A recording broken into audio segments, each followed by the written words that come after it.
தமிழக மக்கள் அனைவருக்கும் வணக்கம். வாக்காளர் அடையாள அட்டை உங்களிடம் இல்லையா? கவலை வேண்டாம். இந்திய தேர்தல் ஆணையத்தால் அங்கீகரிக்கப்பட்ட 12 ஆவணங்களை பயன்படுத்தி நீங்கள் எளிதாக வாக்களிக்கலாம். அத்தகைய ஆவணங்கள் என்னென்ன அப்படிங்கிறத இந்த வீடியோவில் பார்க்கலாம் வாங்க.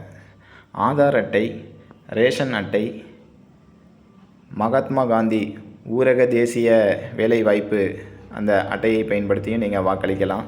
பாஸ்போர்ட், வங்கி அஞ்சல் அலுவலக கணக்கு புத்தகம், ஓய்வூதிய அட்டை, மருத்துவ காப்பீடு அட்டை, ஒன்றிய மாநில அரசுகள் PSU நிறுவன அடையாள அட்டை, ஓட்டுநர் உரிமம், MP MLA அடையாள அட்டை, பான் கார்டு, மாற்றுத்திறனாளிகளுக்கான அடையாள அட்டை. மேற்கண்ட ஆவணங்களை பயன்படுத்தி நீங்கள் ஒரிஜினல் வச்சு நீங்கள் வாக்களிக்கலாம்.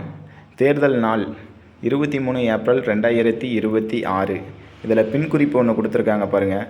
சமீபத்திய வாக்காளர் பட்டியலில் உங்கள் பெயர் இருப்பது கட்டாயம் இருக்க வேண்டும் அப்படின்னு சொல்லியிருக்காங்க.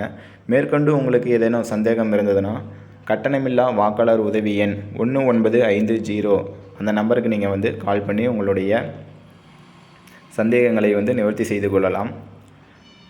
மேற்கொண்டு நீங்கள் யாருக்கு வாக்களிப்பீங்க, எந்த வேட்பாளர் CM கேண்டிடேட்டாக வந்தால் நல்லாயிருக்கும் அப்படிங்கிறதையும் கமெண்ட் பண்ணிவிட்டு வாக்களிக்கக்கூடிய உங்களுடைய நண்பர்களுக்கும் சகோதர சகோதரிகளுக்கும் உறவினர்களுக்கும் இந்த வீடியோவை ஷேர் பண்ணுங்கள். யூஸ்ஃபுல்லாக இருக்கும். Okay friends, thank you.